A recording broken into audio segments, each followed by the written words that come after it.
Sosialin'ny mponina kosa iny mpanjifa ny mety isin'ny fiakaran'ny vidin'entana ilaina amin'ny andavanandrom-piainana na ilay antsoina hoe PPN indrindra ao anatin'izao vanim-potoana ny fahavaratra izao eo ihany koa ny fiakaran'ny sarandalana.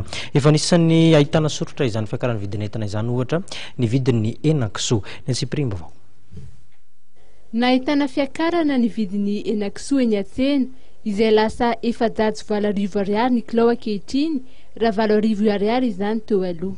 Zao vidin'ny henan-kisoa amin'izao tsika miteza satria momba an'ilay lalana zany efa ratsy lalana canal de kisoa. Nahitana fiakarana ohatr'inona eo? 2000 francs. Crise tsika zao dia misy fetakevika. Satria ny olona zao tsy manam-bola zany tena marina.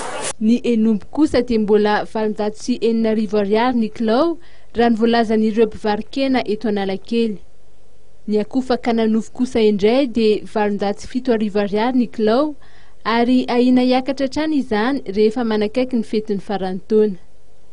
Ny eo amin'ny entana ilaina amin'ny andavanandro dia anisan'ny nahitana fiakarana ny menaka sy ny savony.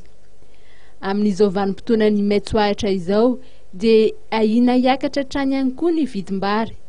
Tsy mbola nietsika firy aloha ny vidim-bary tato ato raha ny fanamariana no entin'ireo mpitsinjara.